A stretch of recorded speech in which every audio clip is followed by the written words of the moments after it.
بسم اللہ الرحمن الرحیم۔ السلام علیکم دوستو۔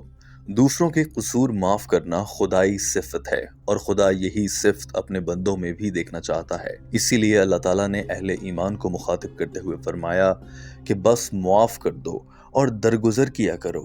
کیا تمہیں یہ پسند نہیں کہ اللہ تمہیں معاف کر دے، اور اللہ تو بخشنے والا اور رحم کرنے والا ہے۔ آیات مبارکہ میں اللہ تعالیٰ نے دوسروں کو درگزر کرنے کا کہا ہے، اور یہ بھی کہا ہے کہ معاف کر دو تاکہ تمہیں بھی معاف کیا جائے۔ حضرت محمد صلی اللہ علیہ وآلہ وسلم نے بھی ارشاد فرمایا کہ تم مخلوق پر رحم کرو، تم پر بھی رحم کیا جائے گا۔ تم لوگوں کو معاف کرو، اللہ تمہیں معاف کرے گا۔ اور اسی معافی کی بات کو لے کر ایک عیسائی خاتون نے بھی اپنے چند سوالات ڈاکٹر ذاکر نائک کے سامنے پیش کیے۔ کیرولین نامی اس خاتون نے کہا کہ میرے سوال کے دو حصے ہیں۔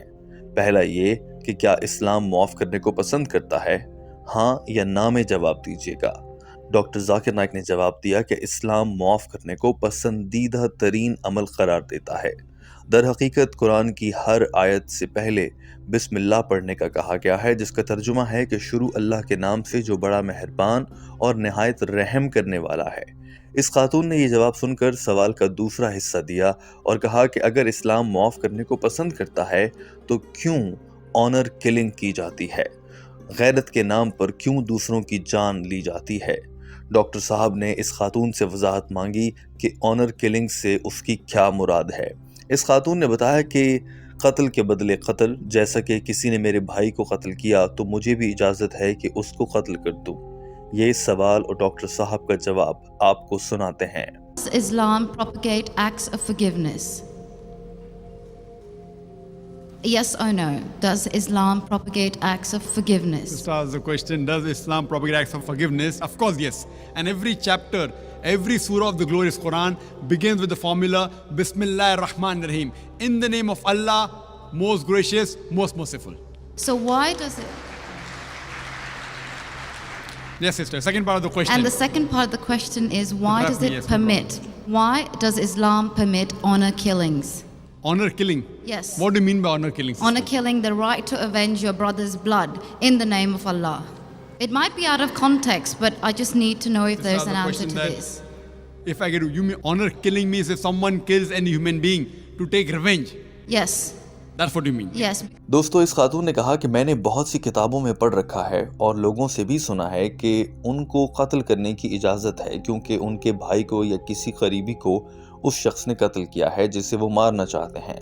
ڈاکٹر ذاکر نائک نے کہا کہ سورہ بقرہ میں لکھا ہے کہ قتل کا خون بہا لیا جا سکتا ہے۔ قتل کا بدلہ قصاص بھی ہے، یعنی قتل کے بدلے قتل۔ مگر اسی قرآن میں سورہ مائدہ میں اللہ تعالیٰ نے فرمایا ہے کہ اگر کسی نے کسی انسان کو قتل کیا سوائے اس کے کہ وہ قتل کے بدلے میں ہو یا زمین پر فساد پھیلانے والے کا، یہ ایسے ہے جیسے اس نے پوری انسانیت کو قتل کر دیا۔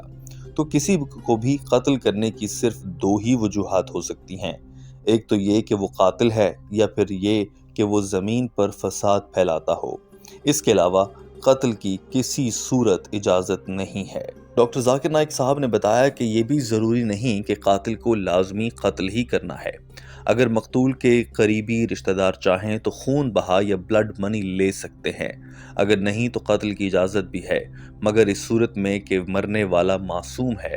اور یہ بائبل میں بھی لکھا ہے کہ اگر آنکھ کے بدلے آنکھ اور دانت کے بدلے دانت ہے۔ اگر ایک شخص قتل کرتا ہے اور میں اسے نہیں ماروں گا تو وہ قتل کرتا جائے گا، وہ معصوموں کی جان لیتا رہے گا۔ اور یہ بہت سے ملکوں کا قانون بھی ہے جس میں قتل کے بدلے سزائے موت دی جاتی ہے، یہ ساری عمر کے لیے جیل میں ڈال دیا جاتا ہے۔ یہ اسلام میں بھی ایسا ہی ہے کہ قتل کے بدلے قتل ہے یا پھر خون بہا لے کر اس کو معاف کیا جا سکتا ہے۔ ڈاکٹر ذاکر نائک نے کہا کہ دوسری صورت جس میں قتل کی اجازت ہے وہ یہ ہے کہ کوئی شخص زمین میں فساد پھیلاتا ہو۔ مثال کے طور پر اگر کوئی شخص ریپ کرتا ہے تو یہ زمین میں فساد پھیلانا ہے، اس کو سزائے موت ملنی چاہیے۔ یہ اتنا بڑا جرم ہے کہ موت کی سزا کے سوا کوئی سزا نہیں ہو سکتی۔ ڈاکٹر صاحب نے بتایا کہ میں نے کئی غیر مسلموں سے یہ سوال کیا کہ خدا نخواستہ اگر کوئی آپ کی ماں کا ریپ کرے تو آپ اس کو کیا سزا دیں گے؟ تو سب کے سب لوگوں نے کہا کہ وہ اس مجرم کو تو مار ڈالیں گے۔ کچھ نے تو یہ بھی کہا کہ وہ اس کو تشدد کر کے موت کے گھاٹ اتاریں گے۔ تو یہ دوہرا معیار اسلام کے معاملے پر کیوں ہے؟ کیوں اسلام کو ظالم کہا جاتا ہے حالانکہ یہی قانون سارے ملکوں میں ہے؟ ڈاکٹر صاحب نے بتایا کہ امریکہ میں FBI کے سروے کے مطابق 1990 میں ہر روز 1750 ریپ کیسز سامنے آتے تھے۔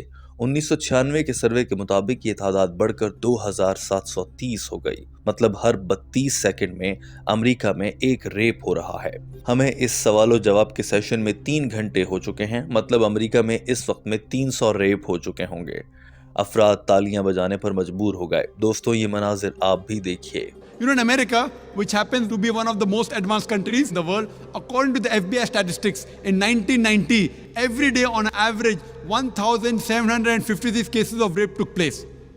According to 1996 statistics, US Department of Justice, every day 2,713 cases of rape took place. 1990, 1,756. 1996, 2,713. Maybe the Americans got more bold. That means every 32 seconds, one rape is taking place in America. We are here in this auditorium for the past about 3 hours. Already more than 300 rapes may have taken place in America. So Islam has a system of hijab which I mentioned in my talk. Doctor Zakir Naik نے بتایا کہ اس واحیاتی سے بچنے کے لیے اسلام میں حجاب کا حکم ہے۔ مردوں کو حکم ہے کہ خواتین کو دیکھیں تو اپنی نظریں جھکا لیں، اور عورتوں کو بھی حکم ہے کہ وہ حجاب پہنیں، اور اگر اس کے بعد بھی کوئی ریپ کرتا ہے تو اس کے لیے موت کی سزا رکھی گئی ہے۔ امریکہ کے قانون کے مطابق بھی ریپسٹ کے لیے 7 سال قید کی سزا ہے، مگر زیادہ تر سزا ملے بغیر ہی چھوٹ جاتے ہیں، اور امریکی سروے کے ہی مطابق جو ریپسٹ جیل کاٹ کر باہر آئیں وہ پھر ریپ کرتے ہیں، تو صرف یہی وہ زمین پر فساد پھیلانا ہے جس کے باعث اسلام میں قتل کی اجازت دی گئی ہے۔ ڈاکٹر ذاکر نائک کے یہ الفاظ سنیے۔ That when a man looks at a woman, he should lower the gaze. The woman should follow the Islamic hijab which I mentioned earlier. After that, if any man commits rape, he gets capital punishment. Even the American law says that 7 years rigorous imprisonment for a rapist, but most of the time he's let free. So when you ask even a non-Muslim what punishment will you give, 100% say we'll put him to death. There was one American who was a smart aleck. In America, he told me, Brother Zakir, first I will give him 5 years rigorous imprisonment. I told him, do you know, according to the statistics of America, out of those that commit rape, after they imprison and after they're let free, more than 95% commit rape again. So if you want your daughter and your mother to be raped again, you're most welcome. I don't want that. So he said, if that's the case, in the first time itself, put him to death. So in such cases, where there's corruption of land like rape, etc., Islam gives permission, death penalty can even be given for that case. Hope that answers the question, sister. یہ دلائل سن کر اس خاتون نے کچھ نہیں کہا، مگر وہ جواب سے خاصی مطمئن نظر آئی۔ ناظرین، ڈاکٹر ذاکر نائک کے جواب سے آپ کس قدر مطمئن ہیں؟ اپنی رائے کامنٹ سیکشن میں ضرور آگاہ کیجیے گا۔ ہمارے چینل ہم قدم کو سبسکرائب کر لیجیے۔ اپنا بہت سارا خیال رکھیے۔ اللہ حافظ۔